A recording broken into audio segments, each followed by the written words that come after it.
a través de lo que come. Y creo que muchos de ellos siguen siendo símbolos o íconos muy importantes que nos siguen representando y a los cuales les vamos a ir marcando un estandarte en particular. Ahí, por ejemplo, en esta serie de imágenes al centro estaría el caso del mole y vamos a ver un poquito sus particularidades y cómo se va a ir conformando hasta lo que conocemos hoy en día. Entonces, la mayoría de estos productos van a partir de una base local o ligada a las prácticas de la zona mesoamericana, digamos del centro de México hacia el sur del territorio. Y lo que nos vamos a encontrar sería un juego de productos que crecen en un mismo espacio, que es la milpa.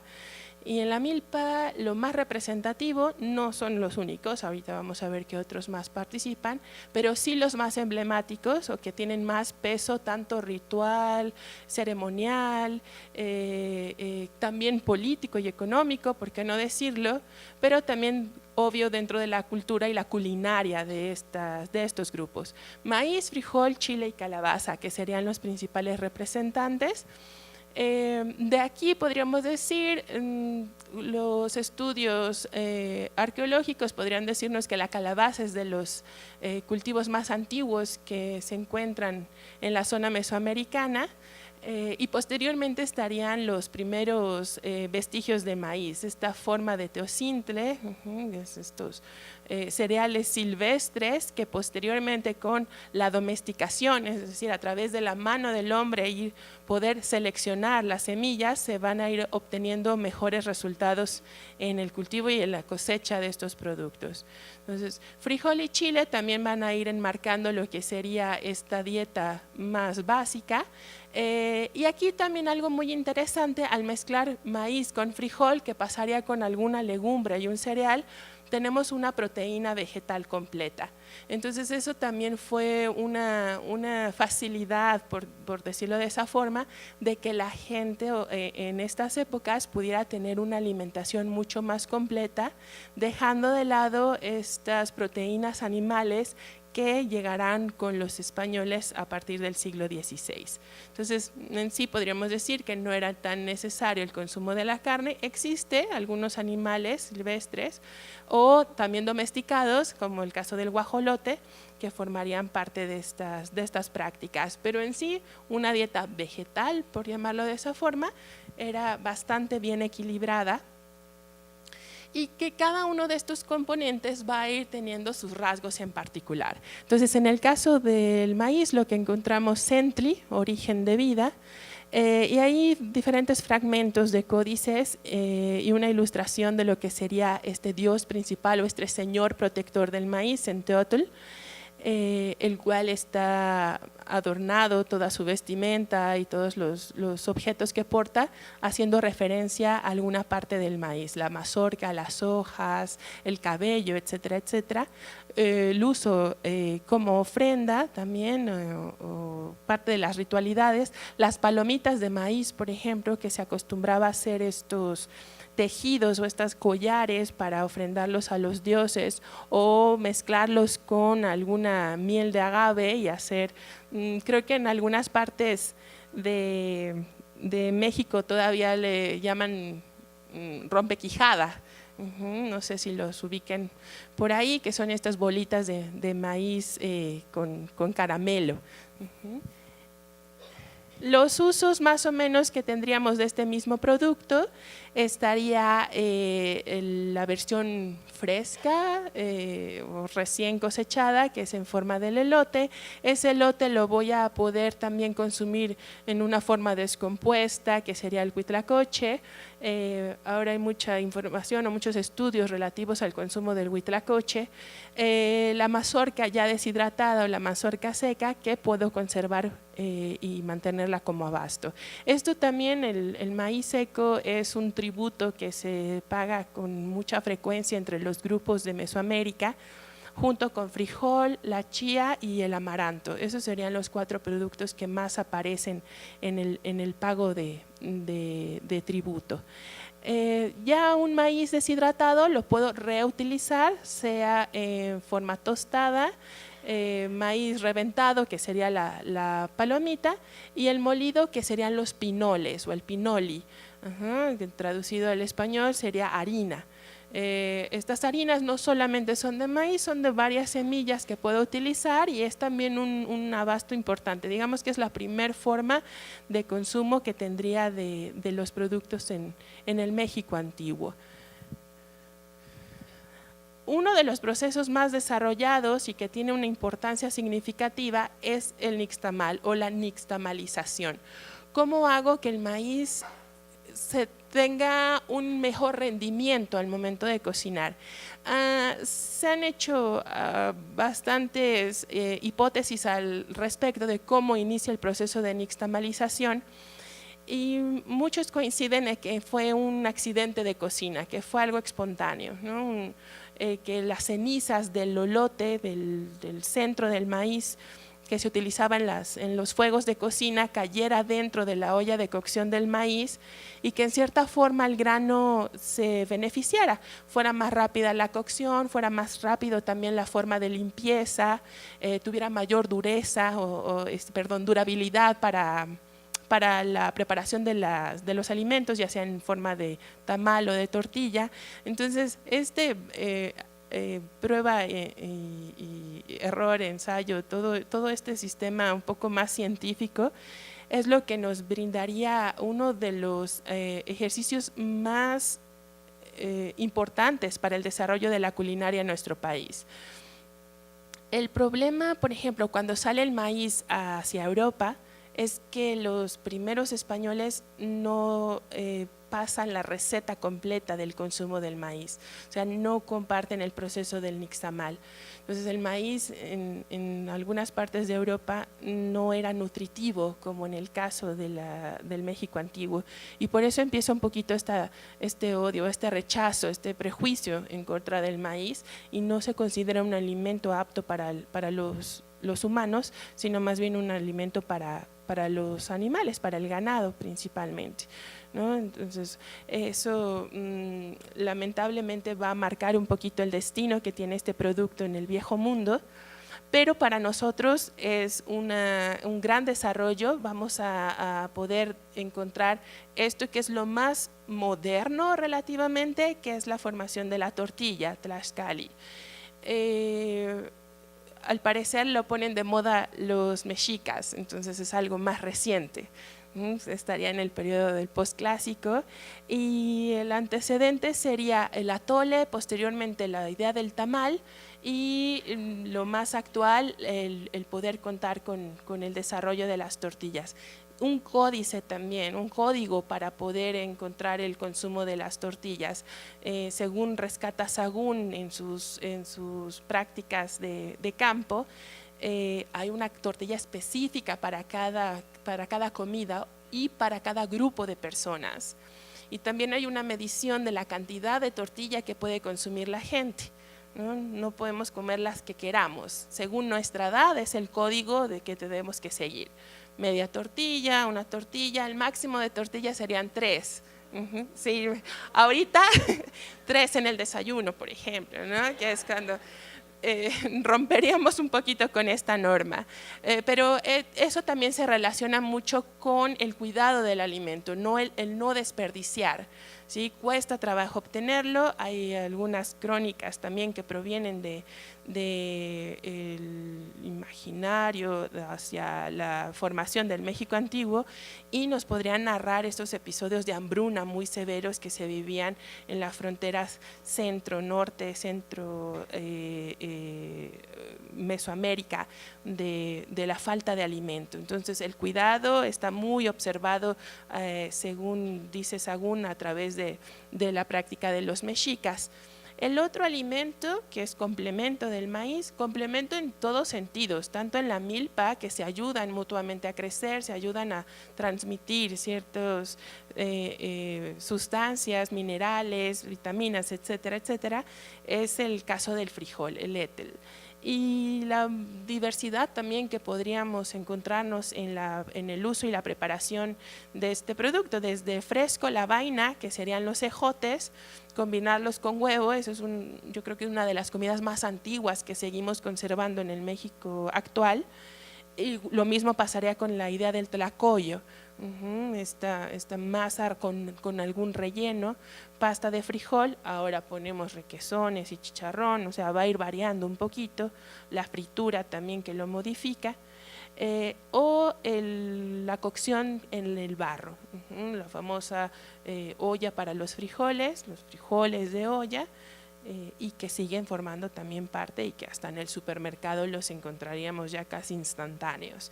Entonces también es uno de los aportes fundamentales. Puedo hacer también harinas con el frijol, mezclarlo con la masa del maíz, hacer diferentes tipos de tamales enrollados, de ombligo, en fin. Y ahora digamos que es también la forma de mezclarlo con el mole. En muchas veces la práctica en la zona de Xochimilco, algunas partes de Oaxaca, Puebla también, preparar estos tamalitos de frijol para acompañar las cazuelas moleras.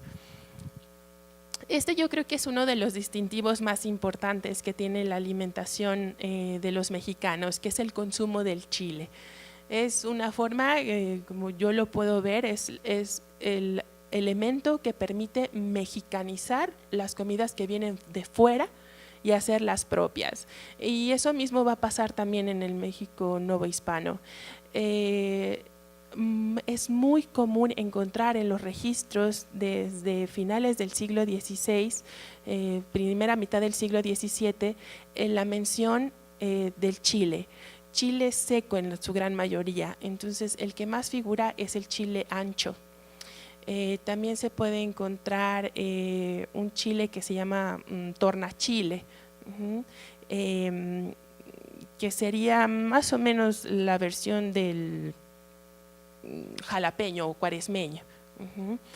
Entonces es algo que está presente a lo largo de nuestra historia, que no se ha modificado, que de hecho hemos ido incluyendo más variedades de chiles. Por ejemplo, la llegada de los conquistadores y primeros colonos va a traernos el chile habanero en la región de la península de Yucatán, y que entre Campeche y Mérida discuten un poquito para ver quién es el que puede abarcar más la presencia del habanero, pero es algo que rescatamos de las variedades caribeñas.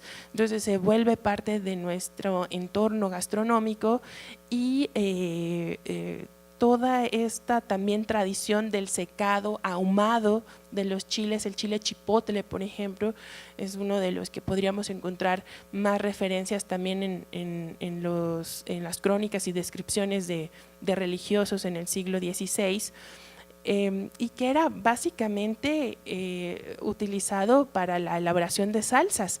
Es lo que más nos harían referencia. Salsas que se pueden mezclar con los jitomates, tomates, que se pueden mezclar con frutas, por ejemplo, es esta fruta el jobo o ciruela amarilla o ciruela ácida, que todavía es muy común que se realice la salsa en la zona de Guerrero, Oaxaca, para condimentar lo que sería ahí. Esa imagen es muy, muy bonita, la del tamal. Esa es la forma, digamos, más antigua de comer este tipo de comida. No lleva dentro un relleno, sino que nada más es la masa cocida y la salsa es lo que lo acompaña para hacerlo más digerible, más atractivo también al gusto. Pero no solo es un alimento, sino que también va a ser un elemento tanto cultural, pero también medicinal, porque radica sobre todo en esta sustancia que contiene, que es la capsaicina. La capsaicina es lo que hace que sintamos que pica el chile, lo que produce la pungencia en el chile. No podemos calcular, no podemos decir si es grande, si es pequeño, tiene más, tiene menos. Por un estándar podríamos decir que los chiles más pequeños contienen mayor capsaicina porque se concentra con facilidad, y donde se localiza principalmente sería en la avena, que sería en esta parte de acá, y un poquito poquito, muy poco dentro de las semillas. Entonces, si retiramos esto, el sabor del chile sería más frutal que picante. Esto se utiliza mucho como arma de defensa en el México prehispánico, polvo de chile.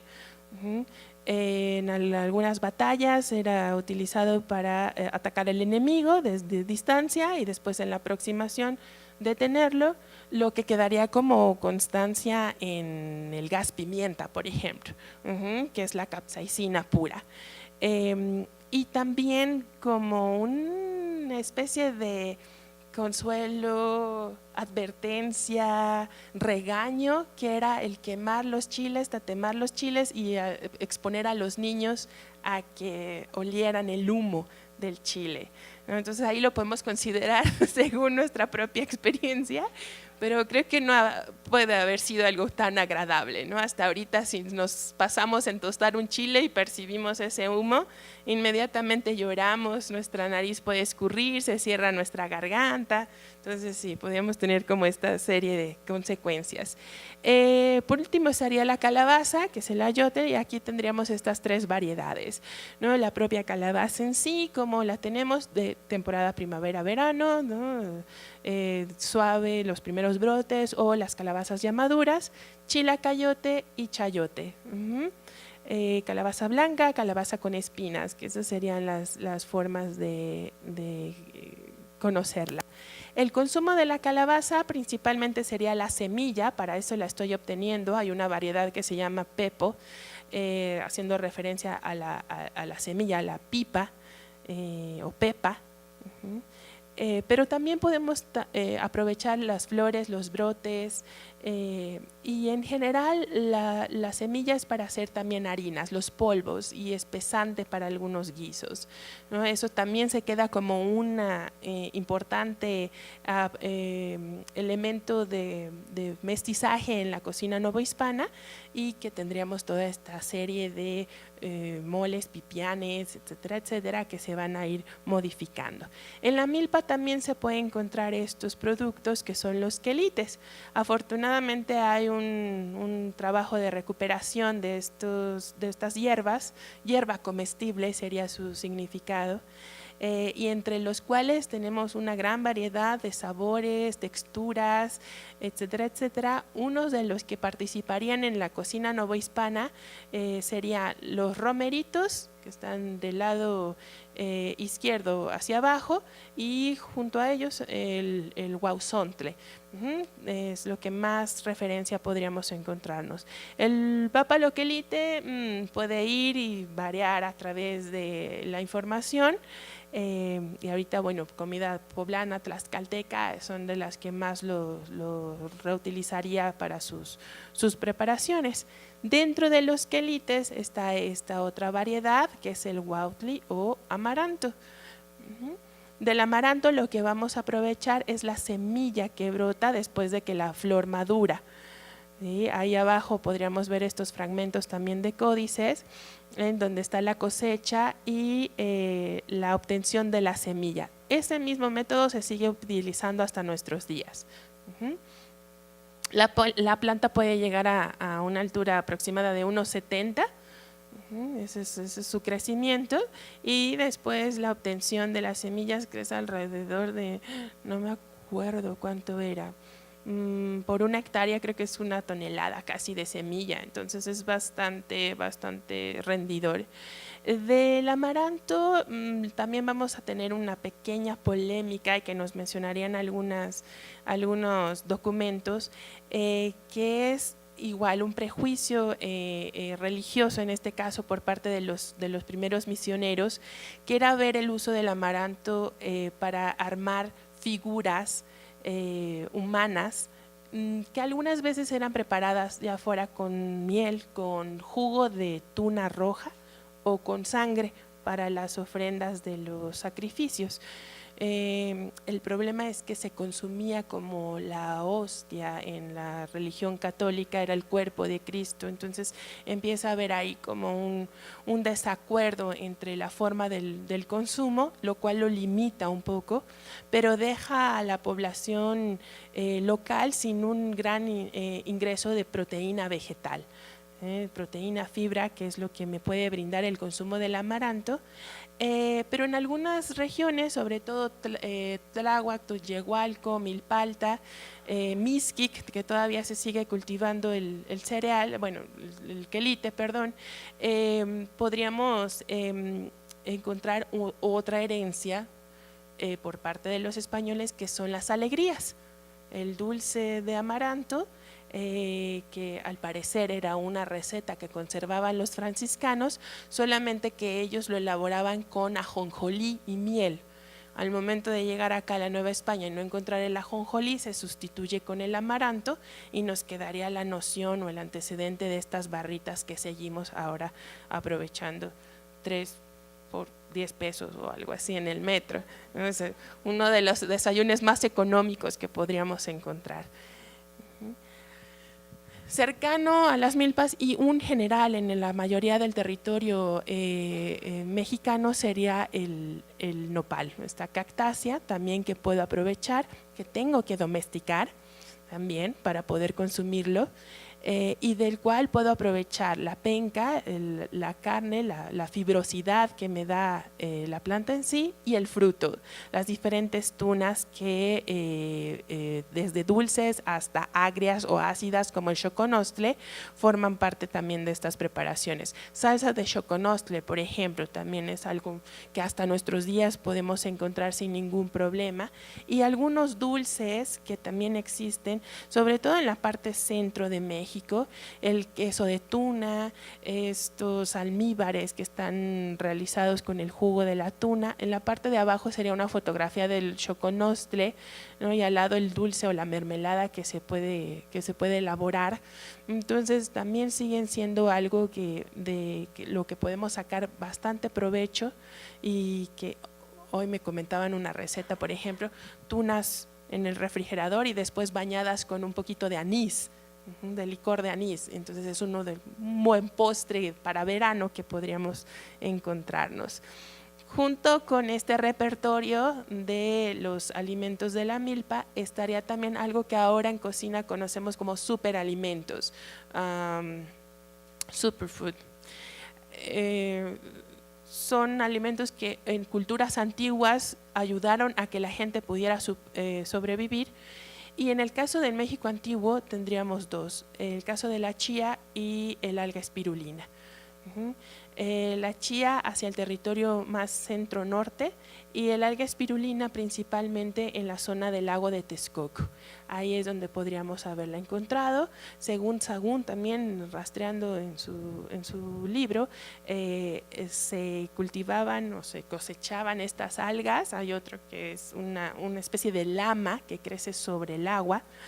Se recolectaba, se dejaba secar y se formaban unas tortitas parecidas al queso. Entonces ya que estaba seco se desmoronaba y se ponía en las preparaciones, sobre todo en las salsas, para poder acompañarlo. Ahora estos son alimentos que se utilizan mucho para mantener sano y joven el cuerpo, ¿no? Que las personas que cuidan mucho su fisonomía lo aprovechan por los aceites naturales, la fibra que puede contener. El alga espirulina ayuda mucho la circulación, los músculos, etcétera, etcétera. Si bien no tengo tanta proteína animal, carnes principalmente, sí voy a contar con el consumo de los insectos. El insecto es uno de los aportes más importantes del México antiguo, que se conserva en gran parte. Es una tradición de generación en generación. Y en México tenemos 504 diferentes especies de insectos comestibles. De esos más de 500 insectos tenemos el top 5, que son los más famosos, y ahí deberíamos incluirle uno nuevo que está abarcando, que sería el consumo del alacrán, ¿verdad? ahora muy fácil encontrar en los mercados aquí en la ciudad y se ha vuelto una exquisitez. Chapulines, escamoles, que es este huevo de la hormiga, los jumiles que encontraríamos en Guerrero, por ejemplo, que el extremo del comerlos es que deben ser vivos. Las chicatanas, que son otra variedad de hormigas, y los chinicuiles o gusano de maguey, que formarían también, que han estado presentes, y que esto sí, sobre todo hacia el México del siglo XX es cuando más se utilizan, pero en el México novohispano, en la época novohispana, vamos a tener la mención de este insecto en particular, que es el aguautle, que es el huevo del mosquito, este mosquito Axayacatl. Ahí hay una pequeña fotografía que se pudo tomar del mosquito también en la zona de Texcoco, y ahí lo encontraríamos en la parte de abajo. Del lado izquierdo es el huevo, es bastante pequeñito. Ahorita vamos a tener oportunidad de que lo vean terminando la plática. Y en las dos siguientes fotografías sería una de las formas más comunes de consumirlo, que son tortitas de aguautle con huevo. Desde el México prehispánico esto existe. ¿Qué huevo se utiliza? Principalmente pato. Es lo que voy a aprovechar. También que encuentro en las costas del lago de Texcoco. Una de las formas que podríamos presumir que se acostumbraba a consumir las tortitas de aguautle es con los romeritos y el moli, que sería el antecedente de nuestro mole actual. Al paso del tiempo, el aguautle se va a ir reemplazando por el consumo del camarón deshidratado. Ese camarón, el polvo de camarón que acostumbramos, es algo que introduce, por ejemplo, la influencia asiática a través de Filipinas. Y que era una forma de conservar el camarón y que pudiera llegar con facilidad como mercancía de intercambio. Entonces se va a ir adecuando, tengo mayor presencia del camarón y eso va a ir dejando de lado un poco el aguautle. Ahorita también en este rescate es más sencillo poder encontrarlo, sigue siendo algo lujoso. Desde la época prehispánica es algo muy exclusivo, en la época novohispana también. Yo en los cuadernos de gastos, por ejemplo, conventuales, solamente en uno lo pude encontrar y era para una ocasión especial, era creo que la llegada de una nueva monja, entonces fue una fiesta especial. ¿Con qué acompaño o con qué forma parte también este repertorio del México prehispánico y que es base importante de la alimentación novohispana? El pulque ya como una bebida que cambia un poco su concepto. Muchas formas de tener permiso para consumirlo en el México prehispánico, solo que no está bien visto que la gente madura, que la gente en edad productiva lo tomara, ¿sí? Porque podía ser presa de estos encantos, de estos placeres tan difíciles de controlar. Por lo tanto, se limitaba mucho el consumo del pulque en el México antiguo. Hay excepciones, sobre todo en las fiestas dedicadas a los difuntos, ahí sí podíamos encontrar mayor número de gente que lo tomara, o si eras anciano, si estabas enfermo. Las mujeres recién paridas también tenían el permiso de tomar el pulque y eso es una tradición muy popular que todavía encontramos, ¿no? Poder tener más alimento para los bebés consumiendo pulque o alimentando a los bebés con aguamiel, que también en algunas zonas de México sigue existiendo. Para la época novohispana lo que más vamos a tener sería el consumo del pulque blanco o natural, pero también los curados, y es la combinación con azúcar, especias, anís, clavo, semillas de cilantro, comino. Se hacían diferentes combinaciones y eso era lo que a lo largo del día se podía encontrar en las casas y en las calles también de algunos lugares de la Nueva España. Por otro lado, cruzando el mar, lo que nos encontraríamos es una comida un poquito más, no recatada, pero sí muy cuidadosa en el tipo de alimentos que se van a consumir. En la España del siglo XVI, la base principal serían estos 4 alimentos, que es el cerdo, pan, vino y azúcar. Los 4 se tratan de mandar lo más pronto posible al territorio de la Nueva España, algunos con mayor facilidad, otros tienen que esperar un poquito para encontrar la zona donde se puedan adaptar, pero esto era un reflejo de las necesidades que tienen los colonos para poder tener a la mano la comida a la que están acostumbrados. Entre las crónicas de Hernán Cortés, por ejemplo, lo primero que pide al rey, a Carlos V, es que se mande lo más pronto posible plantas, semillas, animales para que se puedan reproducir en las nuevas tierras, porque si no, los colonos no se iban a quedar a vivir, porque no había nada que se asimilara o se pareciera a lo que ellos estaban acostumbrados a comer, ¿no? Y podríamos encontrar otros conquistadores y los primeros misioneros que sufren mucho, por ejemplo, al toparse con el maíz, ¿no? Es que esto no es mi pan, esto no es mi trigo, tiene un aroma diferente, tiene un sabor diferente, no es agradable para mí, no tengo que tomar pulque en vez de vino porque el vino no llega, o no tengo permiso de producirlo aquí en la Nueva España. Entonces es primero como esta barrera o este límite hacia acercarme a las nuevas experiencias,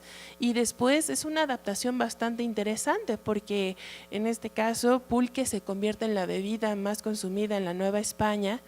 Y en el caso del maíz se conserva la tortilla, pero tendríamos también, ahorita vemos un fragmento también de siglo XVII, XVIII, que nos permite ver la mezcla o la combinación de tortillas y pan blanco o bolillo, que encontraríamos en esta época.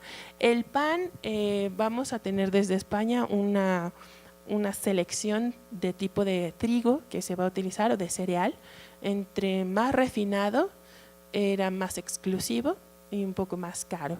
Generalmente son hogazas que pesaban alrededor de 1 libra, o sea, unos 450, 500 gramos más o menos, y sería parecido a la fotografía que tenemos. Había otro pan que se llamaba pan sucio, que era la mezcla de cereales o el trigo con cascarilla, lo que ahora tendríamos como un pan multigrano. Mejor para la digestión, tengo las fibras, no están las azúcares tan activas, entonces como en muchas historias el menos favorecido come mejor. Lo mismo pasaba con el azúcar se trataba de refinar lo más posible, pero hay quienes comen melaza, o aquí en la época novohispana el piloncillo o la panela, que es, diríamos, la parte un poquito más saludable del azúcar. El cerdo va a formar parte de la preparación de estos platillos. Esto sería como la parte básica también de la comida, y que es lo que llega mucho a la época novohispana. Entonces encontraríamos entre ollas y cocidos. Hay otra forma de llamarlo que son cocinas, y era la mezcla de legumbres, principalmente haba, garbanzo o lenteja, con algún embutido o alguna parte de cerdo, hocico, cachete, oreja, lo que estuviera por ahí libre en el mercado. De hortalizas, nabo y zanahoria, algunas acelgas o espinacas de vez en cuando, ajo y cebolla, sobre todo ajo, que es lo que está más presente, y el consumo de huevo. Entonces ahí vamos a encontrar una similitud entre la cocina local de México con lo que está acostumbrado el español. Huevos para mezclar carne, o los huevos fritos, por ejemplo. Está el nombre de duelos y quebrantos, que menciona, por ejemplo, el Quijote. Ahorita vamos a ver otra mención. Duelos y quebrantos son huevos fritos con tocino. Entonces eso hasta ahorita sigue siendo parte de la comida española sin ningún problema. Para especiarlo, para saborizarlo, canela, jengibre, azúcar, azafrán principalmente. Esas serían las especias más utilizadas, y es también lo que nos va a llegar a nosotros. De las más famosas, la princesa se le llama, algunas veces la reina también de los cocidos, la olla podrida. También la literatura del siglo de oro la rescata. Y la olla podrida, al parecer hay dos hipótesis de su nombre. Uno que sería de poderida, de poder, de que es una comida que te calienta, que te llena. Y la otra de podrida, por la gran cantidad de alimentos que se podían incluir en la olla.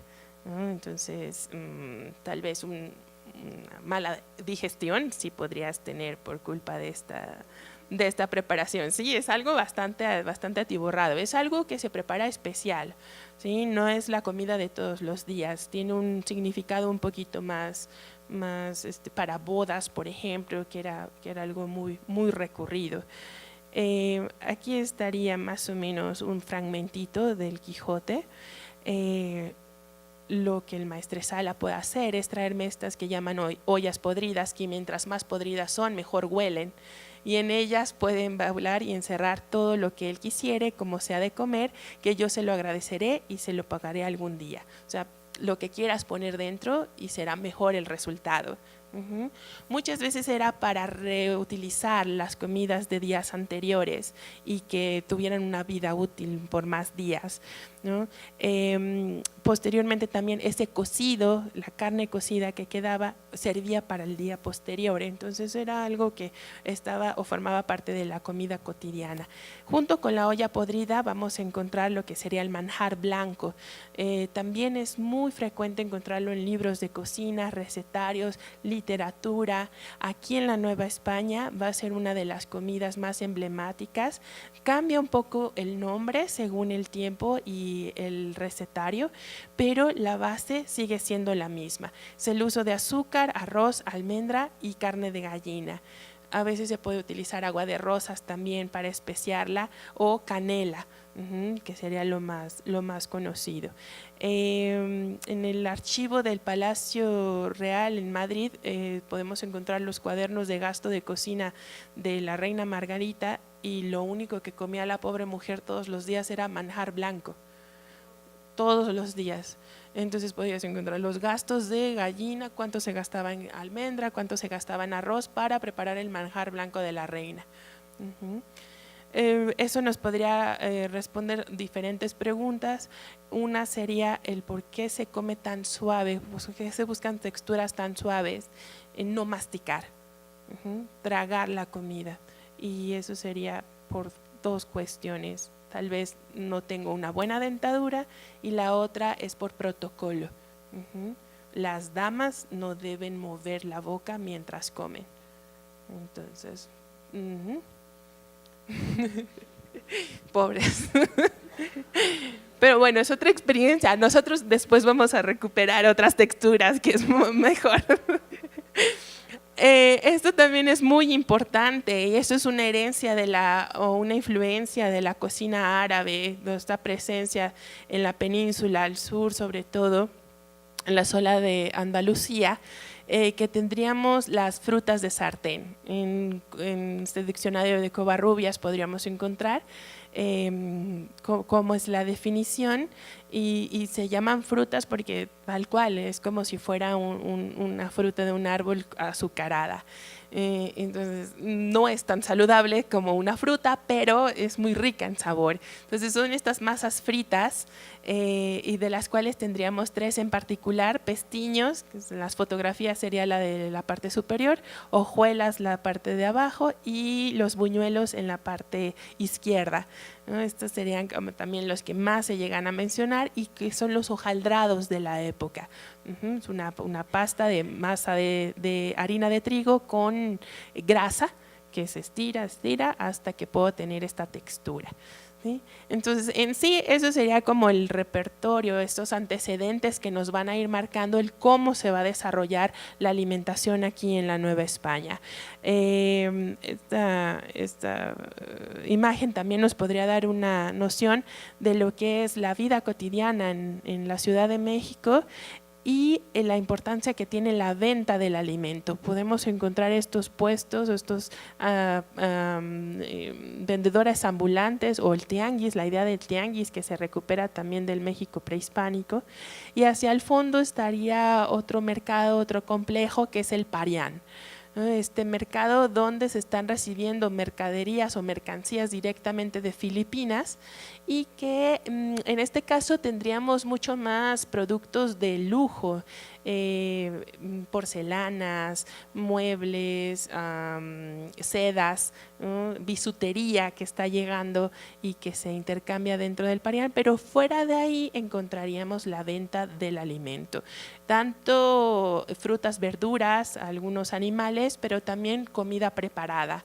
Entonces, desde tamales, tortillas, la idea de unas primeras enchiladas también podríamos figurar que existen por ahí, cosas que hasta ahorita siguen muy presentes en el centro de la ciudad, ¿no? Que no han desaparecido, y hace poquito salió un reportaje de los tacos de aire, ¿no? Que son estas enchiladitas o dobladitas que solo se cubren con salsa y un poquito de queso y que vas a ir comiendo mientras caminas por Mesones o por Correo Mayor, ¿no? Entonces estas zonas también muy delimitadas donde está el alimento. La comida fresca, hortalizas, están llegando directamente de Xochimilco, por lo que sería el Canal de la Viga, y se van a vender en los embarcaderos de la Sequía Real. Ahí es el desembarque de la producción y la gente ahí mismo puede comprar. Y vamos a tener otro mercado que sería el Volador, donde se hacía la venta de más alimentos y particular también la venta de carne, que está bastante cuidada.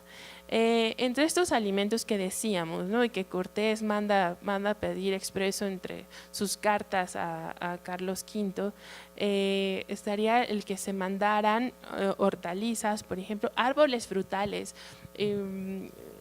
Luis Alberto Vargas menciona que una de las primeras frutas que se cosecha aquí, que se cultiva en la Nueva España, es la naranja. Porque los marinos la necesitan en los barcos para evitar el escorbuto.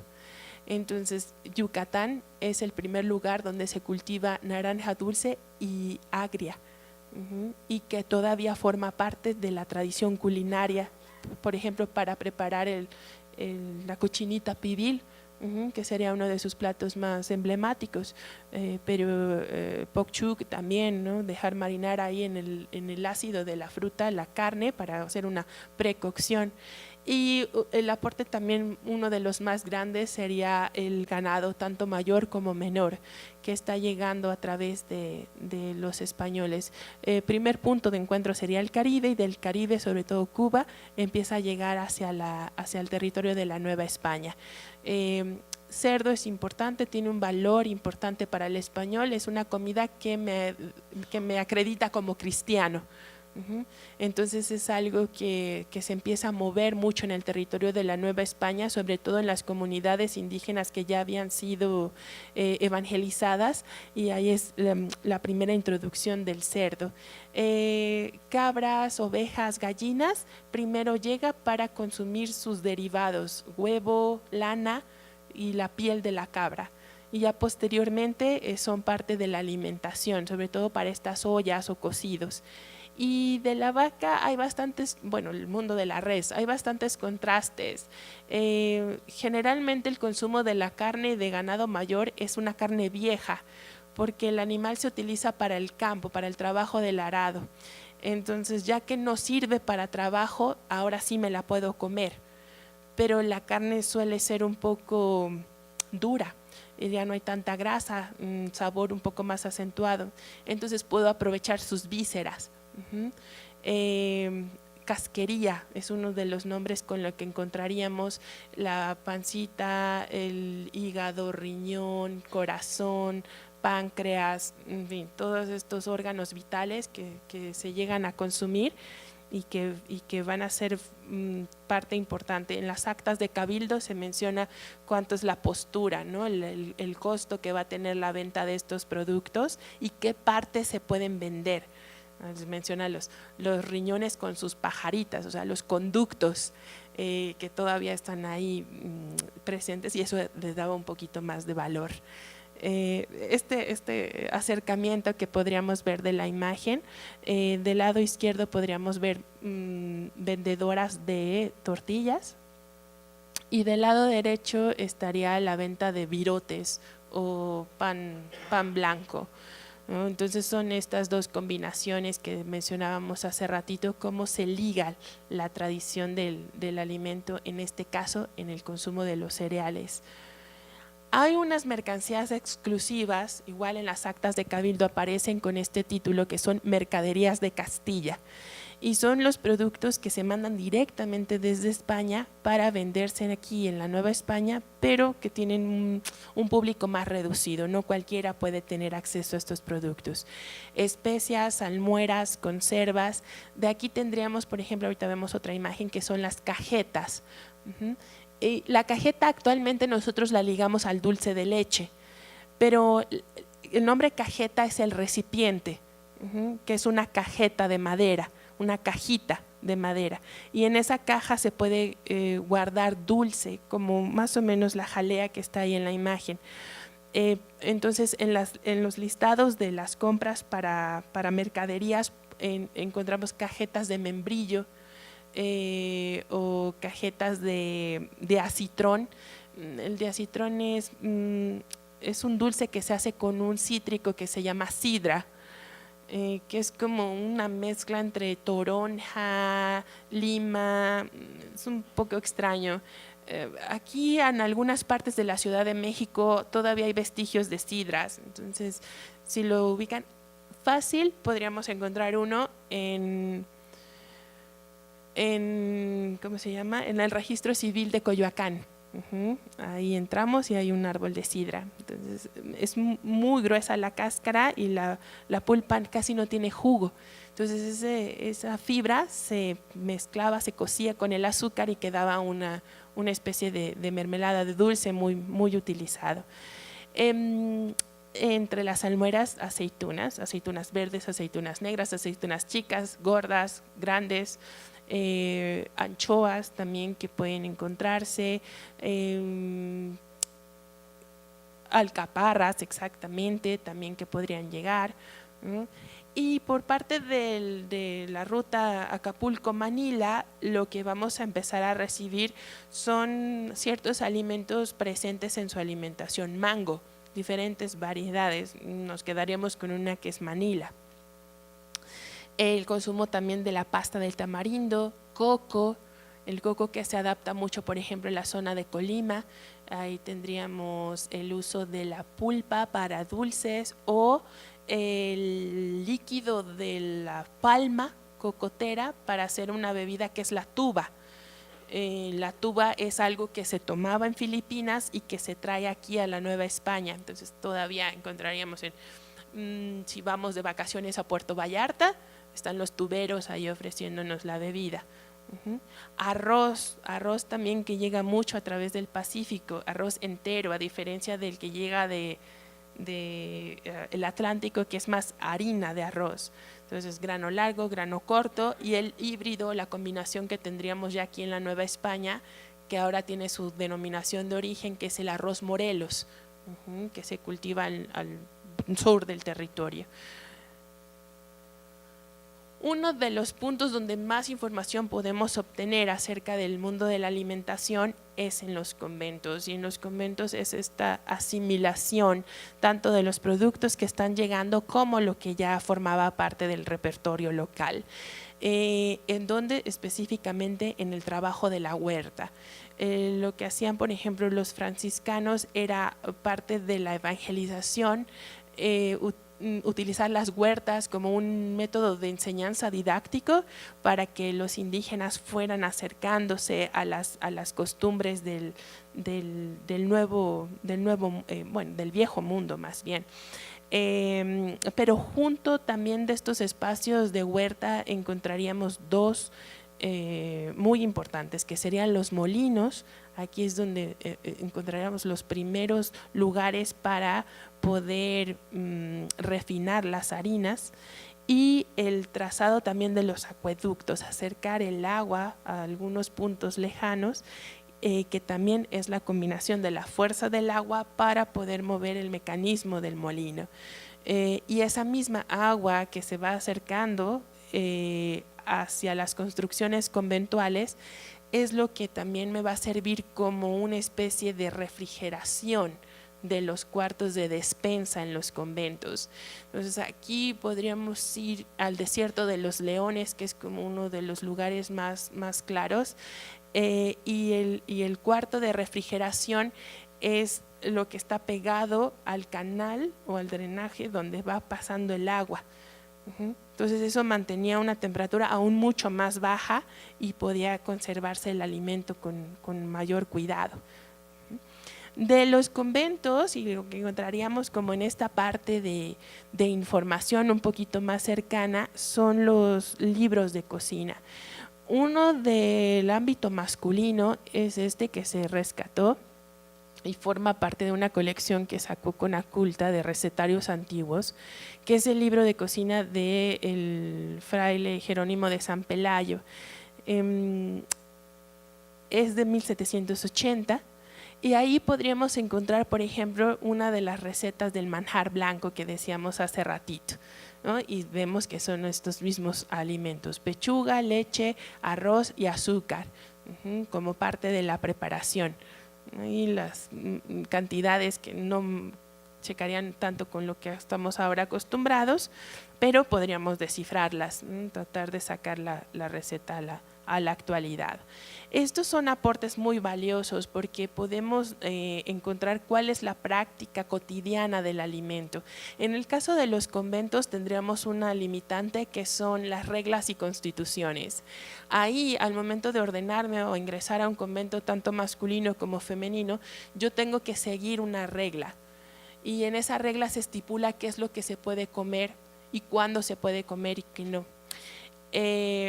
Y las constituciones serían como estas reglas o este reglamento interno que existe también en los conventos y que las superiores son los que también marcarían el consumo de los alimentos en ciertas celebraciones.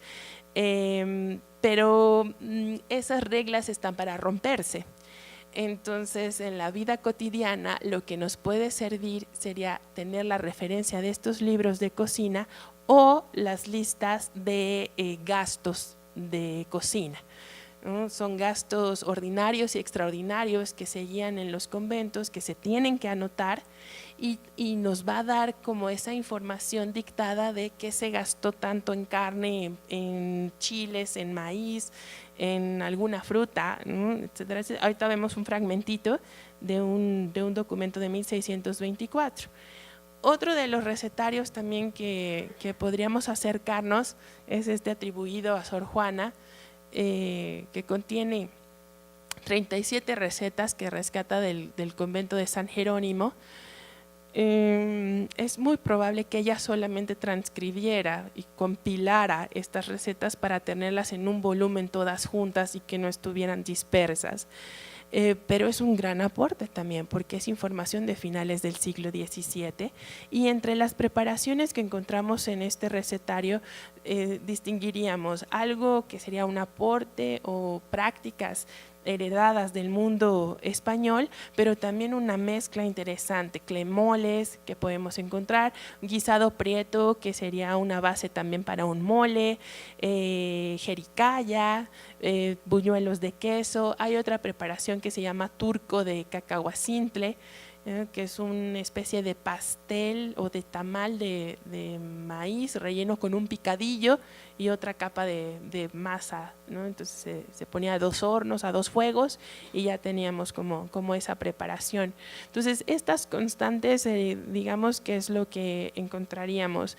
Un ejercicio que hicimos hace poquito, entre los ingredientes más utilizados en los libros de cocina del siglo XVIII que se han rescatado, está las especias, la manteca y el azúcar.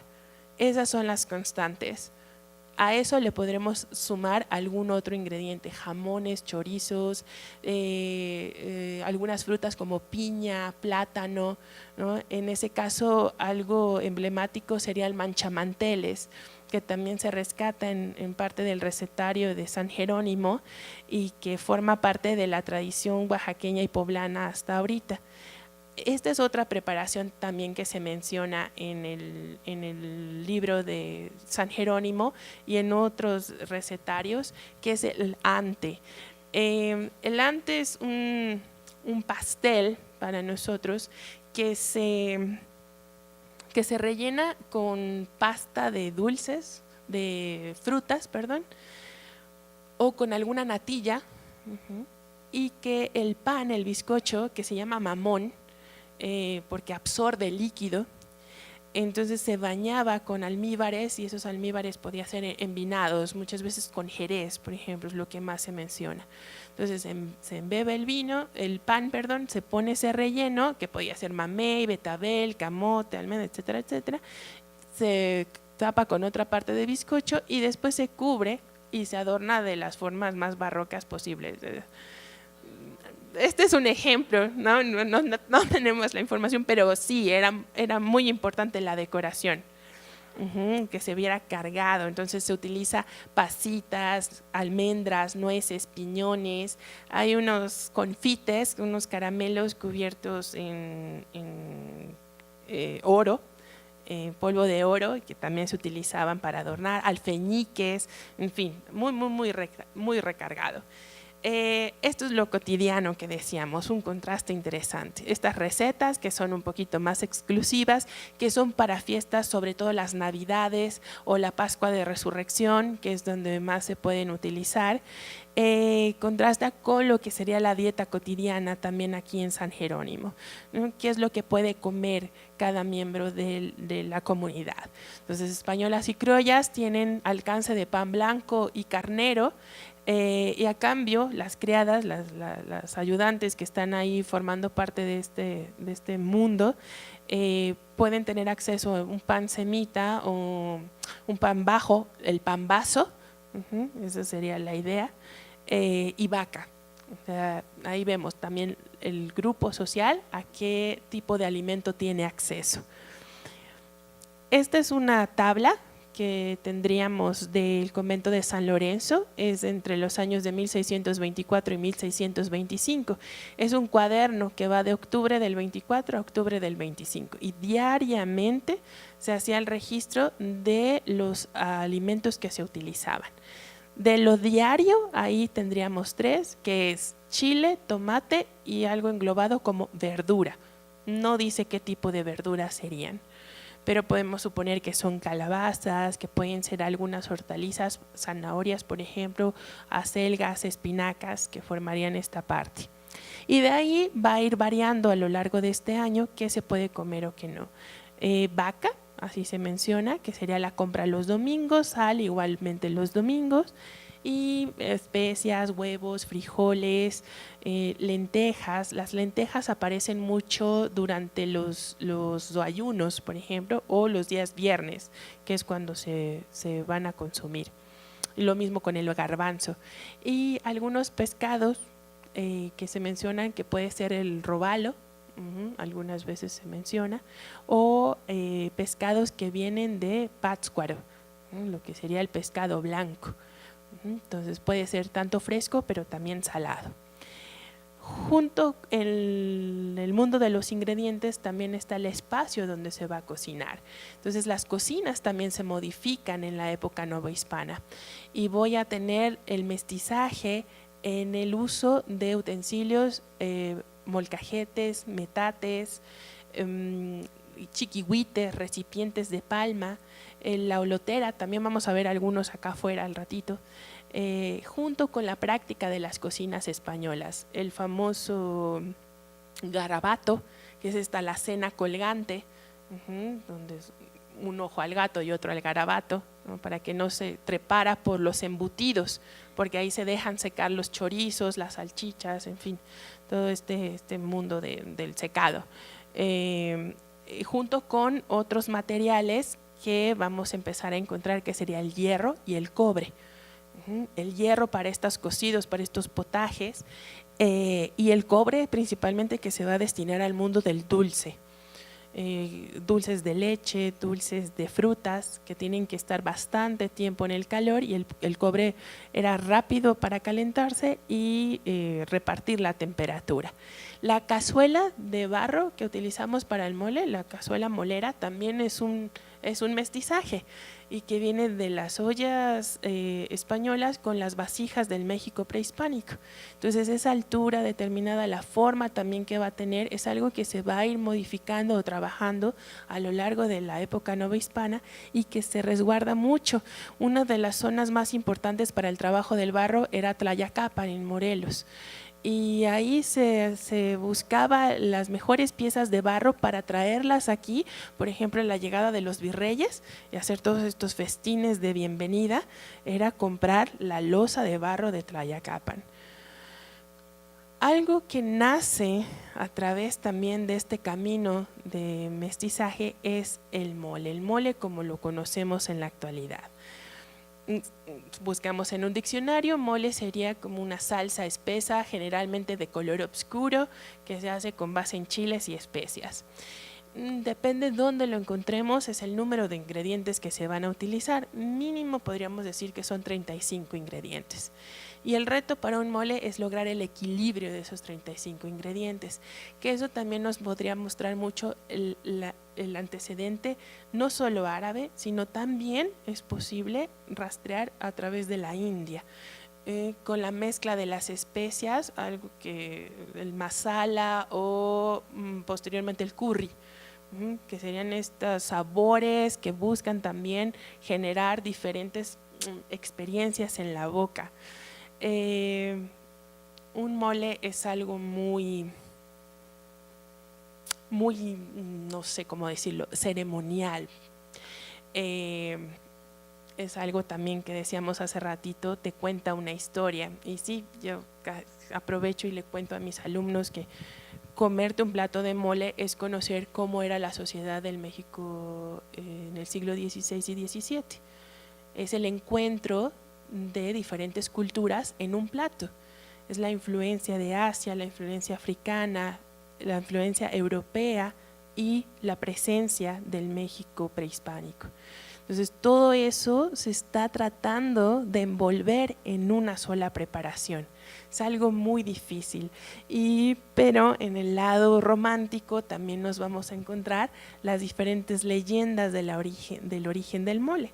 Una de las más famosas es atribuida a esta monja, Sor Andrea de la Asunción, hacia el siglo XVIII, que fue visitada por casi los ángeles para ayudarla a no cometer un grave error, ¿no?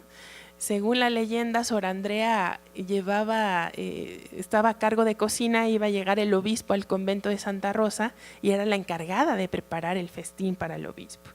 Entonces tenía 2 pavos ahí en las cazuelas, y de repente empezó a levantar todos los ingredientes, la despensa que estaba tirada, se tropieza y todo ese mundo de clavos, cilantro, nueces, almendras, chocolate, chiles, cayó en las ollas de los guajolotes. Pues la pobre madre ya no sabía qué hacer, porque ya no iba a dar tiempo de poner otros guajolotes. Entonces tomó una pala, mezcló todo y mandó el plato a la mesa.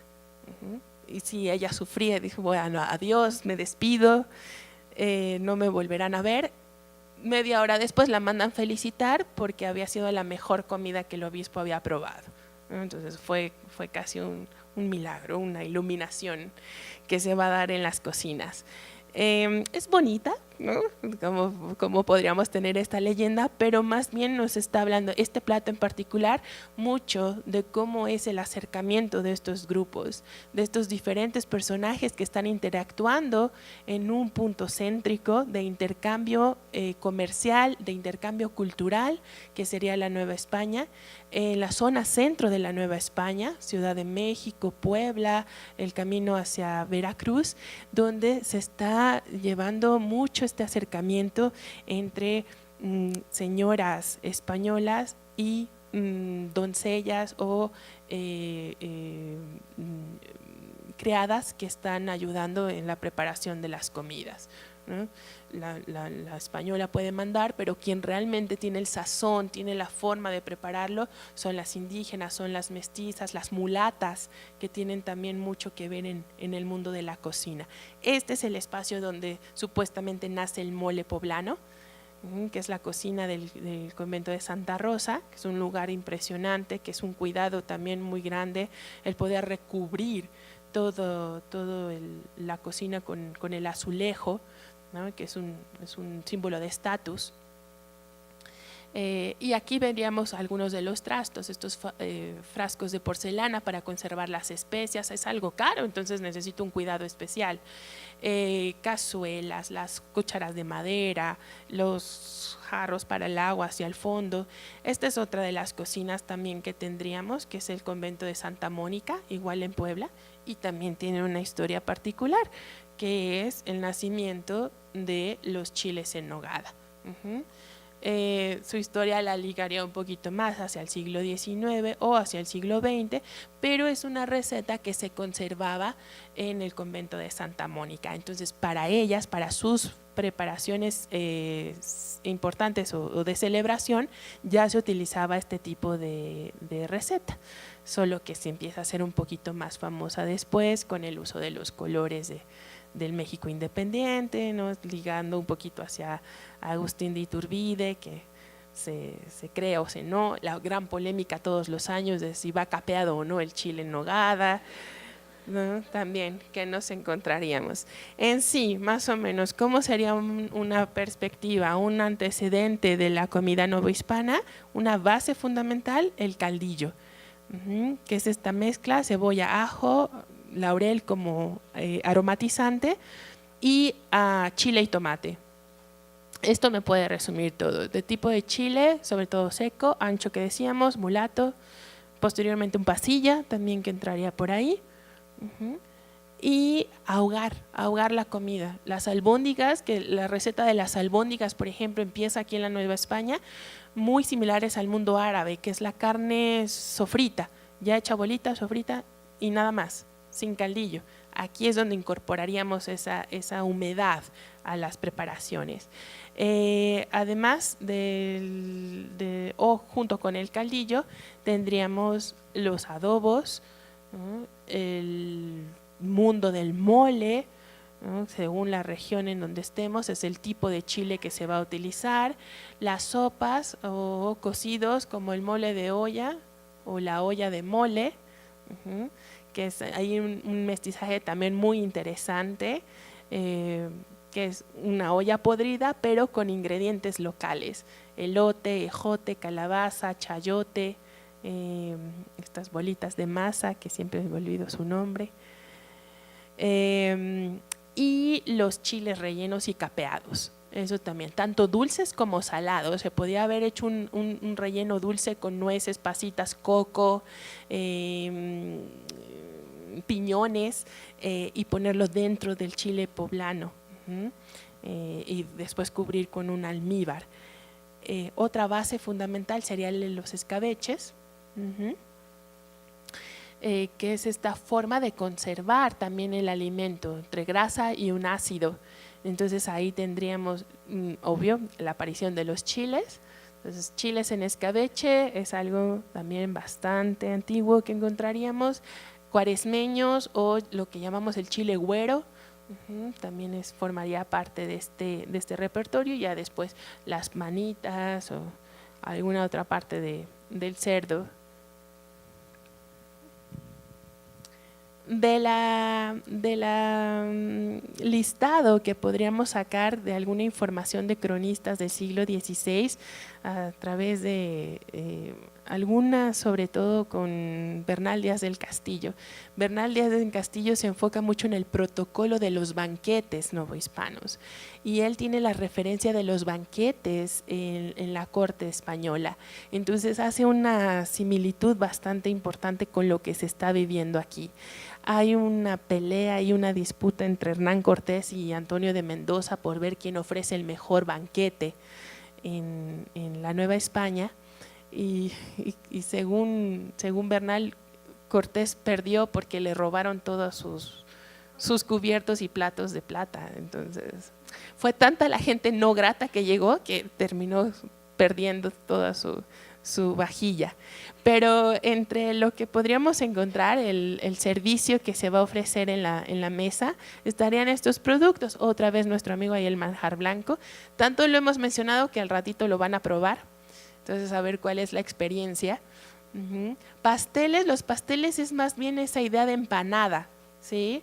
Es un pastel relleno de carne, puede ser picadillo de pollo, de carne, de cordero, de pescado, que serían como las actuales empanadas gallegas, por ejemplo. Las empanadas serían más pequeñas, como las quesadillas para nosotros.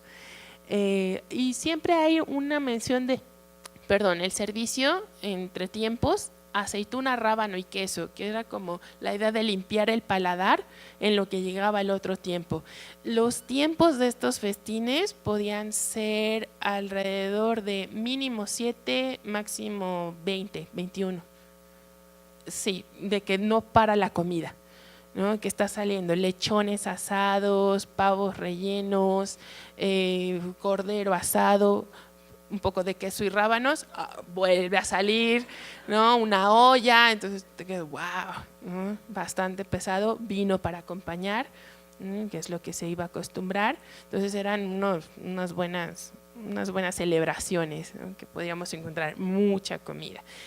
Comer es también símbolo de estatus en muchas culturas y obviamente aquí en la cultura novohispana también va a ser ese significado. Tengo ciertos alimentos que son muy exclusivos, estas mercaderías que veíamos. No cualquier grupo de la sociedad novohispana tenía acceso a ese tipo de alimentos.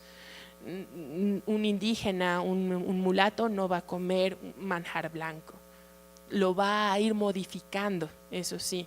Y ahorita encontraríamos postres que tienen o coco o la harina de arroz, el maja yucateco, que viene siendo una variante de este manjar. La dulcería también es algo muy importante, la confitería, y aquí tendríamos algunos de los ejemplos. El guirlache, que es como, ahí se empalmó la foto, es como una palanqueta, que se va a utilizar diferentes frutos secos, nueces, avellanas, almendras cubiertas con el almíbar o con un caramelo. Turrones, la tradición del alfeñique también, que es muy importante aquí en la Nueva España, y otros que sirven como recursos, sobre todo también didácticos de enseñanza que ofrece el franciscano, que es la fruta cristalizada. La fruta cristalizada se utiliza mucho en las culturas antiguas en Europa, Grecia, en la península itálica. Los árabes la mueven más hacia occidente por el Mediterráneo y de esa forma ingresa a la península hispánica. Entonces ahí es donde se empieza mucho la tradición de conservar la fruta con un cristal de azúcar. El objetivo es que endurezca lo más posible y que se conserve. Entonces esto llega aquí y se empieza a utilizar para enseñar a diferentes pueblos indígenas. Uno que queda hasta nuestros días sería Santa Cruz Acapistla, en la zona de Xochimilco, que es una tradición dulcera muy importante.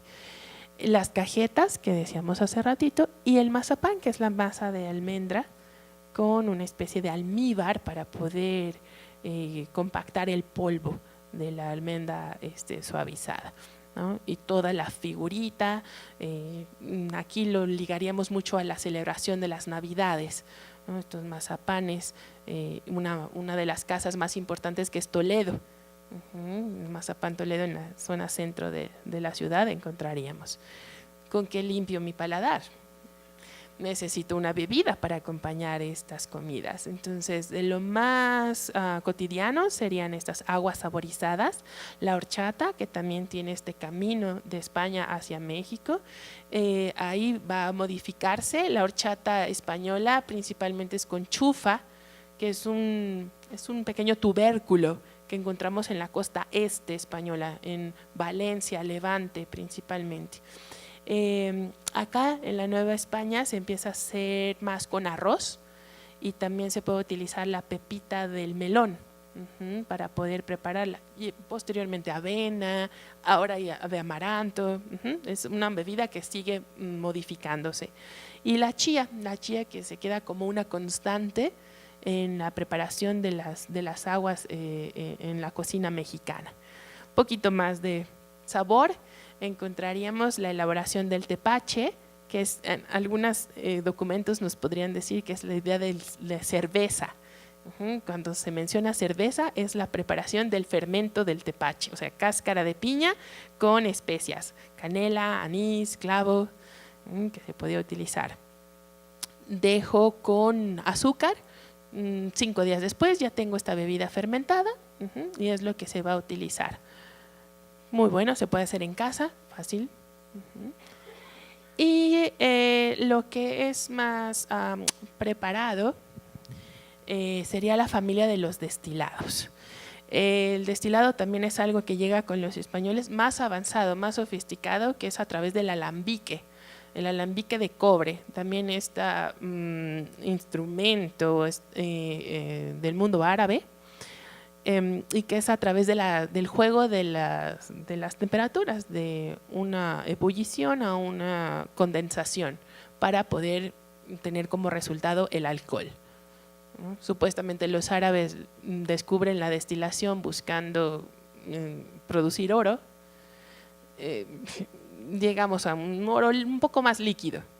Lo empiezo a hacer de aguardiente, de caña, uva, también se pueden hacer, pero aquí generalmente en el territorio novohispano se utiliza en la familia del agave, y con los agaves se puede producir el mezcal, y del mezcal tendríamos los diferentes nombres: tequila, comiteco, sotol, o sea, la familia general, digamos que es el mezcal.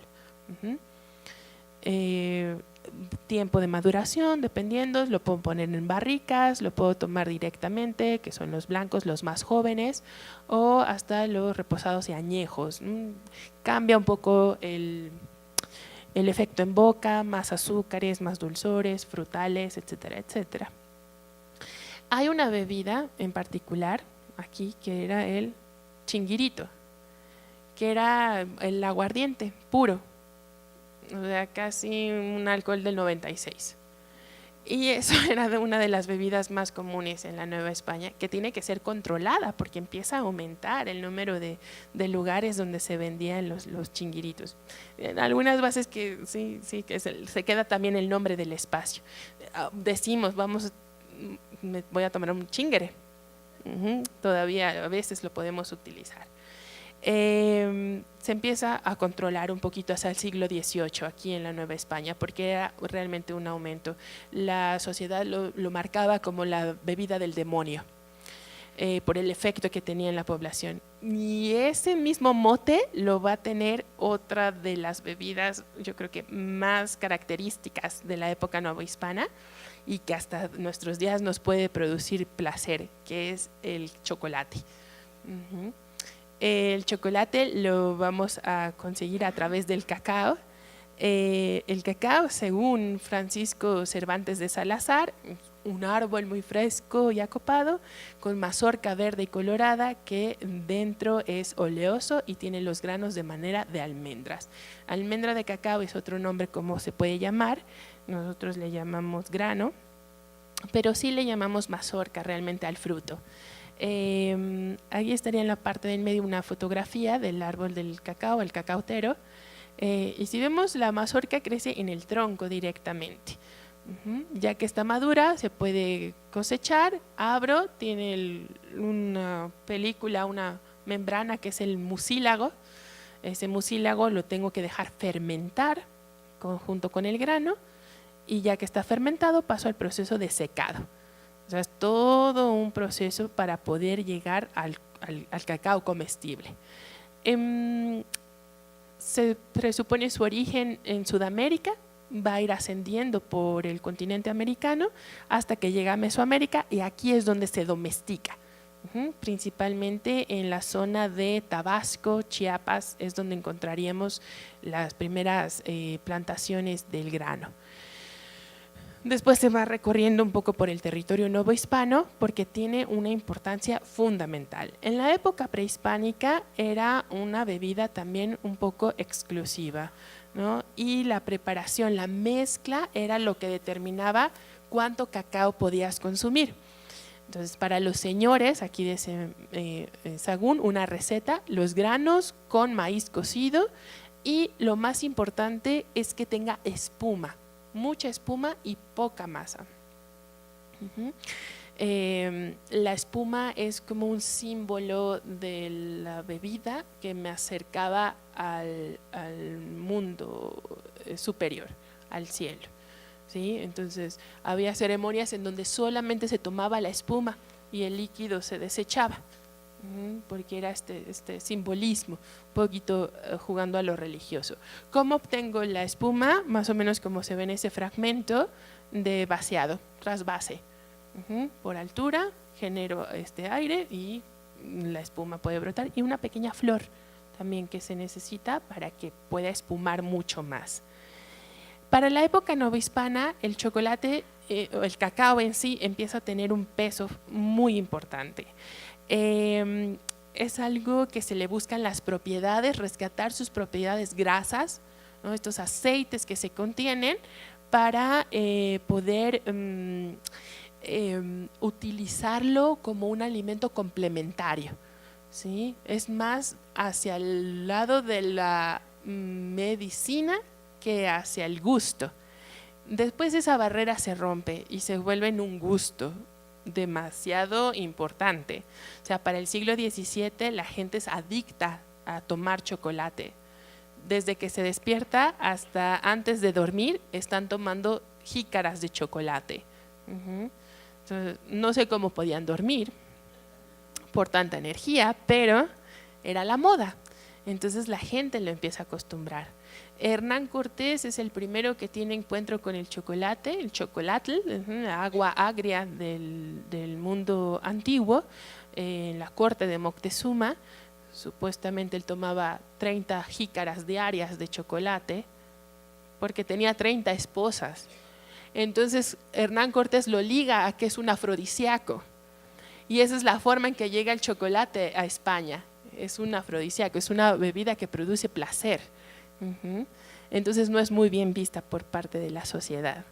Y eso empieza a causar estragos y llevarlo hacia el mundo de lo religioso. ¿Es pecado tomar chocolate? Y esa es una pregunta a lo largo del siglo XVII que se tiene que resolver. Hay un protocolo también específico para tomarlo, y es todo el servicio que se genera, tanto las mezclas, cuánto cacao, cuánta azúcar, cuántas especias, los utensilios, que son la jarra chocolatera, las mancerinas, que son estas tacitas donde están los panes que podríamos ver. Es una taza de porcelana, pero es tratar también de jugar con las jícaras que no tienen un fondo plano. Entonces estas recipientes de porcelana no tienen fondo plano, por lo tanto necesito un traste para contenerlas, ¿sí? Y al mismo tiempo puedo poner ahí mis confites, ¿no? Mis bizcochos, y es un 2x1. Limpio también paladar con agua al momento en que estoy tomando un servicio de chocolate. Buñuelos, hojuelas, alfajores, y hay una hora específica que es la chocolatada, donde voy a consumir el chocolate.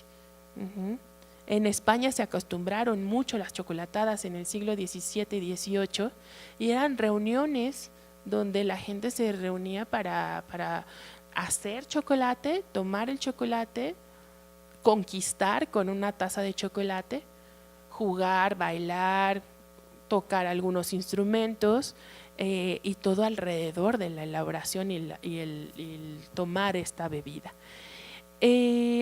Hay un médico en España en 1631, que es Antonio Colmenero de Ledesma, que empieza a ver mucho más estos aportes medicinales que puede contener el cacao, ¿no? Él lo considera que es una bebida tonificante y energética, y que ayuda a los hombres para el trabajo, o sea, para que tengan esta energía y que les fomente el gusto por el trabajo. Mucho también tiene que ver el recetar chocolate con la teoría de los 4 humores.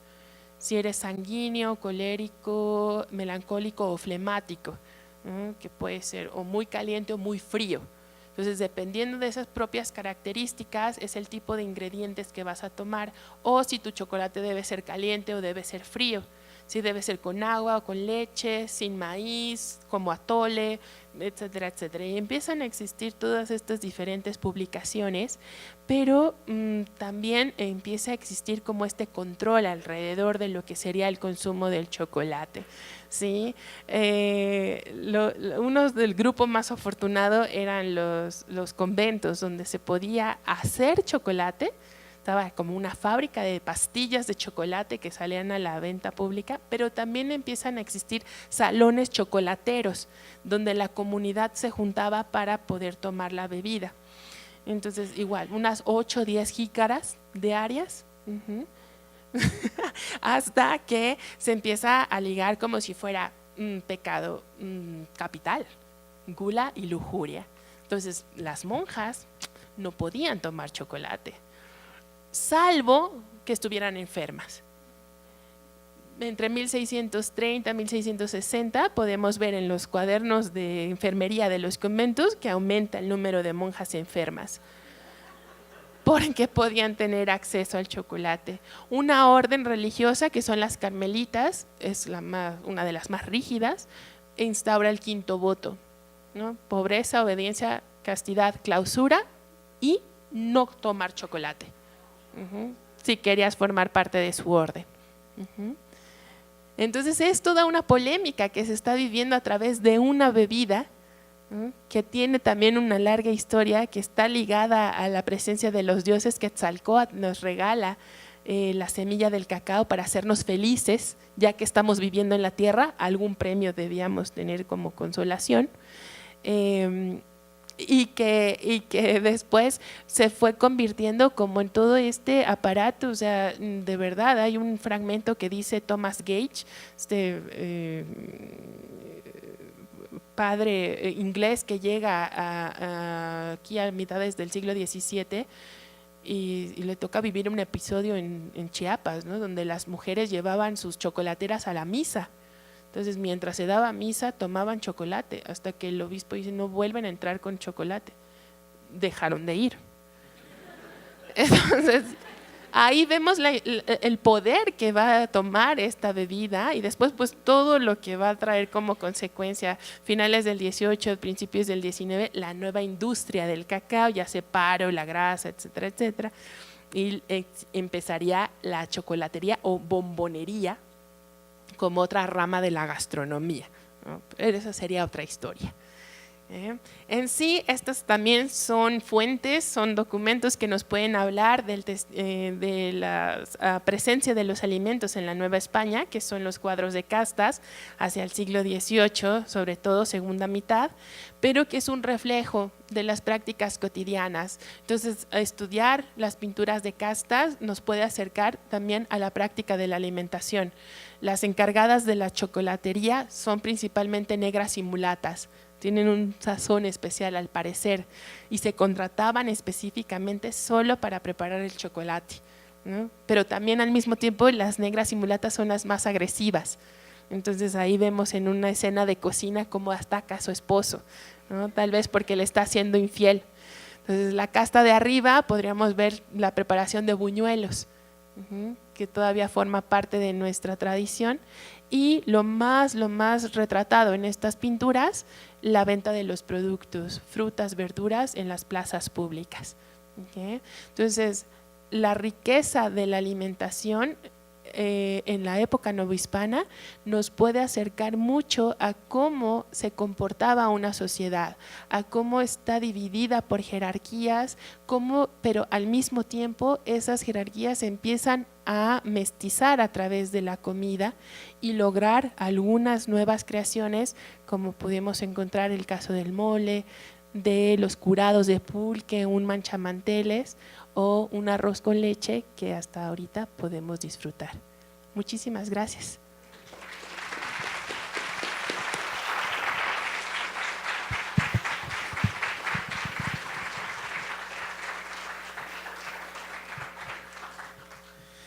Muchísimas gracias a Yolanda. Y bueno, generalmente algo que todos los que nos dedicamos al estudio del pasado queremos hacer o tratar de que se haga evidente es que la historia no es algo que está únicamente resguardado en los libros, sino que sobre todo está en nuestra vida cotidiana, en todo lo que hacemos, creemos o manipulamos, realmente son signos de todo un acúmulo de procesos que han venido ocurriendo y en el cual quizás algo donde se hace evidentes en la cocina. Algo que comentábamos, sobre todo que el mole no hubiera podido surgir en otra parte, únicamente en la Nueva España, con el cúmulo de elementos que vinieron de Europa, que estaban siendo propios de aquí de Mesoamérica y también de lo que estaba viniendo de Asia, fue que se hizo posible que se generara este platillo e incluso también en algo tan cotidiano para nosotros actualmente como son los tacos, ¿no? También es algo que está recubierto de historia, que nos están reflejando todo una serie de movimientos que hubo en el siglo XIX y principios del siglo XX, en el cual como no había cucharas para comer, se tuvo que empezar a ocupar el taco, ¿no? Entonces actualmente ya es algo cotidiano, pero si ustedes se pueden a pensar en códices, en cuadros, nunca hay una imagen de un taco y es justo hasta fines del siglo XIX y principios del siglo XX que esto se hace más evidente. Entonces, la historia está presente en prácticamente toda nuestra vida y bueno, antes de que les indiquemos qué es lo que sigue, no sé si alguien tiene alguna pregunta para la doctora Yolanda. Bueno, hay muchísimas.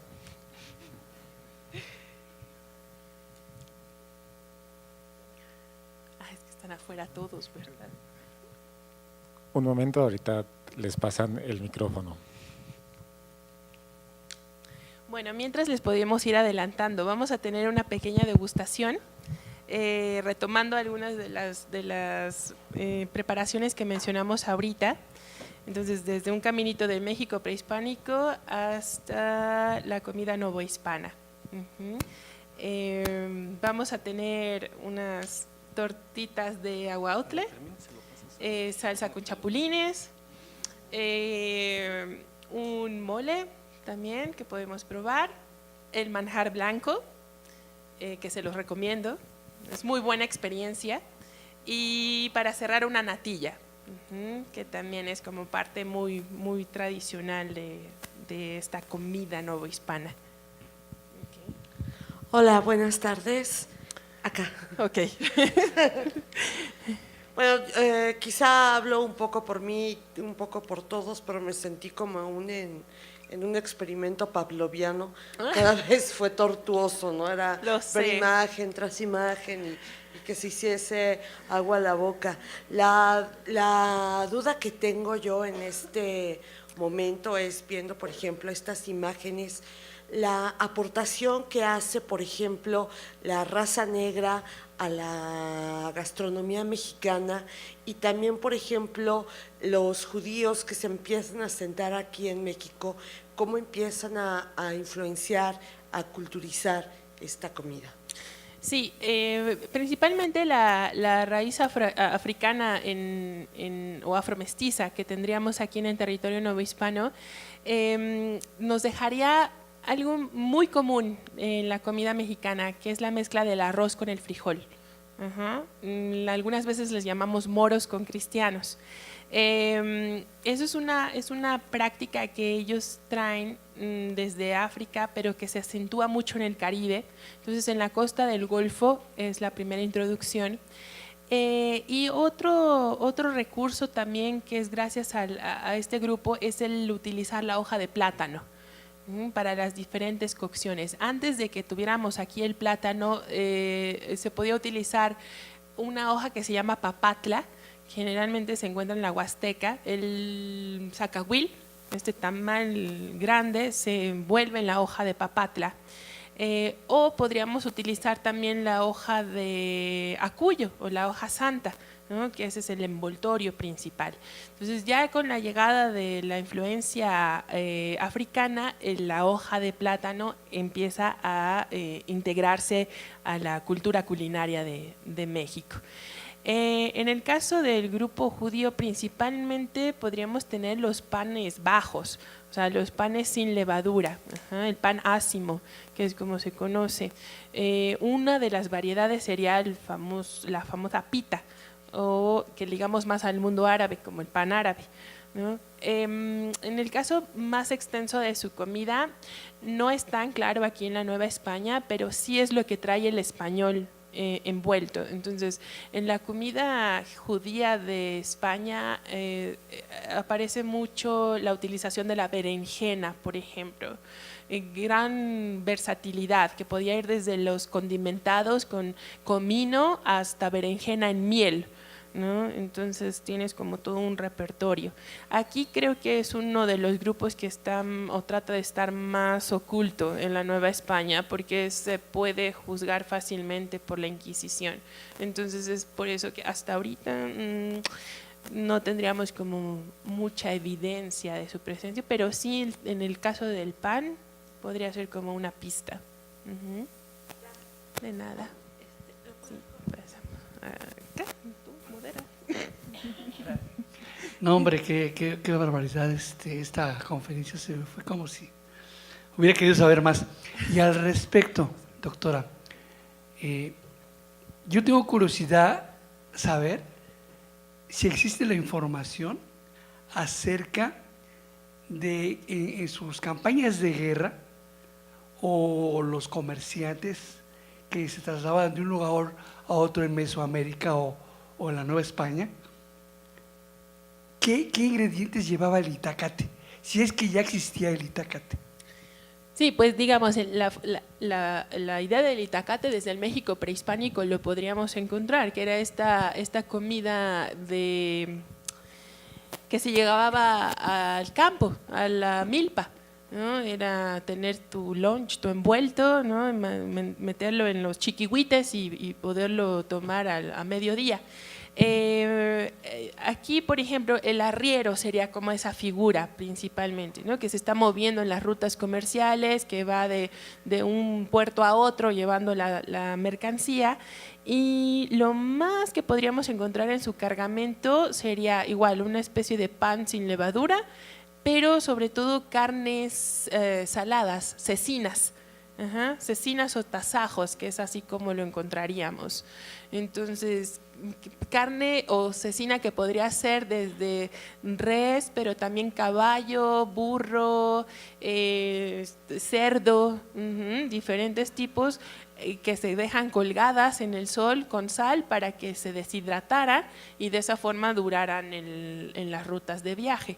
Entonces ese sería como uno de las provisiones más comunes. Y hay otra que utilizaban los marinos, que era la famosa galleta marinera, o es un bizcocho, no sé si recuerden las galletas habaneras. Más o menos esa es la idea de una galleta marinera.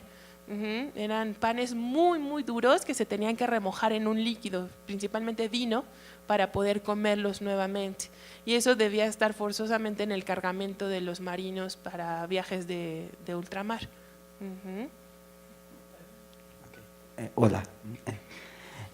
Muchos sabemos que el pozole es un platillo ritual en la época prehispánica. ¿Y qué pasa con ese platillo en la época novohispana? Sí, pues desgraciadamente en el caso de la alimentación, como es un mundo muy cotidiano, no se lleva un registro, ¿no? Hasta ahorita nosotros tenemos muchas recetas en nuestras casas que son muy propias, ¿no? Que mi abuelita la hacía, pero que mi mamá le puso más comino y a mí no me gusta el comino, se lo quito y le pongo clavo, ¿no? Entonces así las vamos a ir modificando, pero es un ámbito muy privado. Entonces no tenemos como ese registro como en otros ámbitos de la vida o que se pueden estudiar por la historia. Pero lo que podríamos suponer en este caso en el pozole es que se reemplaza el consumo de la carne humana por el cerdo, porque el cerdo, como decíamos hace ratito, es una de las carnes más importantes del español que lo significa como cristiano.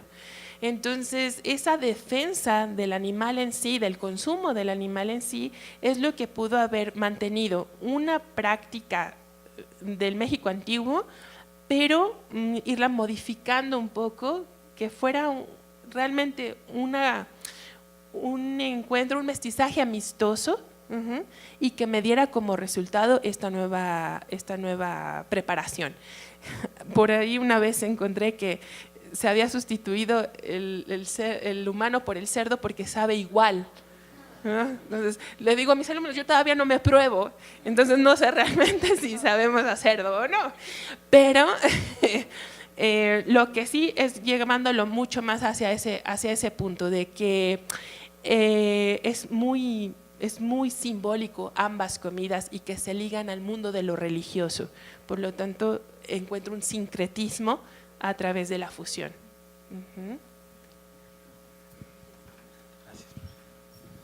Buenas tardes.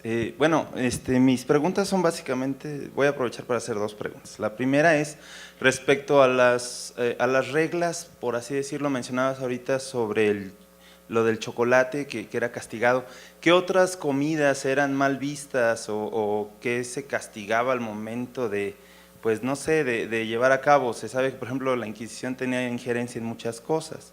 Si había alguna de esas comidas o, no sé, formas de ser que no eran bien vistas a la hora de comer, cómo debía ser el comportamiento en la mesa, una. Y otra, a lo mejor, bueno, no sé qué tan conveniente sea, pero yo no sé cuál sea la relación entre el chocolate, ahorita que mencionabas de Hernán Cortés. El chocolate se llama Carlos V, por ahí escuché que era porque a él le gustaba mucho. No me gustaría que nos dijeras a todos, ¿qué relación tiene? Porque sinceramente es una pregunta que una vez en una plática nos hizo mucho ruido y no supimos llegar a eso. Gracias. No, ¿de qué? Bueno, pues Carlos V es porque a él se le lleva el cacao, se lo presentan. Cortés lo lleva directamente y es quien se lo da a conocer al emperador. No sé quién era el dueño de Carlos V, es que ahora es Nestlé, pero antes no me acuerdo. Entonces fue como el juego, ¿no? Hacia eso y sobre todo al tipo de chocolate que podemos tomar. Hasta ahorita si vamos a los churros podemos encontrar chocolate a la española, a la francesa o a la mexicana. Las diferencias, el chocolate a la española es mucho más espeso y hasta ahorita es una de las tradiciones que podíamos tener, ¿no? Yo ahorita que estoy viendo a mi mamá, nos contaba que su papá tenía que tomar su chocolate pero voltear la taza y que no se cayera, ¿no? De lo espeso que tenía que ser. El chocolate a la francesa es el más ligero y con leche, más caliente, un poquito más especiado con después vainilla, canela, ¿no? Que se van a incorporar.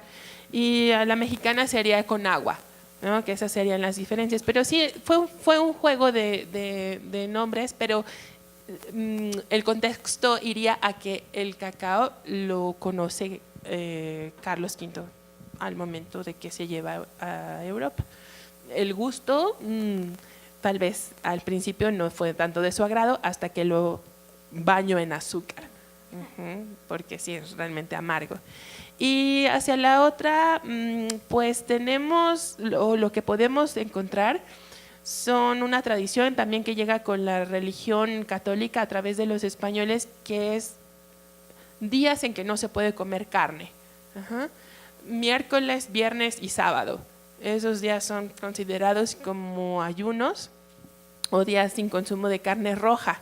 Entonces, eso sería como una de las limitantes que nos podríamos encontrar. La demás serían las bebidas alcohólicas, que son muy controladas. Y ahí cambiaría un poquito el caso del pulque. En la época prehispánica no se puede tomar, pero en la época novohispana sí. Aquí lo que más se va a prohibir sería el consumo de los destilados de caña, ¿no? El aguardiente o que decíamos que es el chinguirito. La verdad desconozco o no he estudiado mucho sobre los procesos inquisitoriales y qué comidas se prohibían, pero lo que sí podemos encontrar es, por ejemplo, casos de negras y mulatas que eran juzgadas por la Inquisición por preparar chocolate, pero según ellos era para hechizar a los hombres. Entonces se hacía con ciertas hierbas, con ciertas mezclas. Uno de los más famosos casos es de una mulata que utilizó su sangre menstrual para disolverla en el chocolate, supuestamente este tribunal, ¿no? Entonces, hacia ese sentido podríamos encontrarlo. Pero sí, sería interesante ir hacia ese rastreo, ¿no? Que encontraríamos en los procesos de Inquisición. Okay. ¿Uno más? Hola, mencionaste varias veces el uso del alfeñique. Yo quisiera saber el origen y si se extendió más allá de nuestras tradiciones también. Pues básicamente el origen es del mundo árabe, o de ese mundo es que lo va a recibir la península hispánica, y de ahí nos vendría a nosotros, ¿no? Que es el trabajo de esta pasta de azúcar. Entonces es poder realizar diferentes motivos animales, vegetales, y que era pues en algunas ocasiones utilizado para las bodas. El uso del dulce es muy específico para las celebraciones de unión matrimonial, porque era como una idea de felicidad para la pareja, para la vida futura que iba a tener esa pareja. Hay otra práctica que serían las frutitas, los mazapanes que simulan frutas, que también podríamos llevarlo hacia el alfeñique, y que era símbolo de abundancia. Entonces, en el mundo del Mediterráneo se hacían estas elaboraciones con pasta de almendra, pero con forma de granada, de cañas de azúcar, de alcachofas, por ejemplo, y se ponían en las tartas de boda. Entonces eso era también un buen símbolo de prosperidad para la pareja. A nosotros no nos queda tanto esa connotación, pero sí entra en el repertorio de la dulcería mexicana, ¿no? Que se hereda. Y bueno, la famosa casa del alfeñique en Puebla, ¿no? Que es la decoración, porque supuestamente la chica quería que su casa fuera una casa de azúcar, entonces manda a recubrir simulando el uso del alfeñique. Pero sí, es más una tradición árabe que se rescata y nos llega a nosotros. La última pregunta. ¿No? ¿Ninguna? Bueno, pues agradecemos otra vez a Yolanda, les pido un aplauso nuevamente.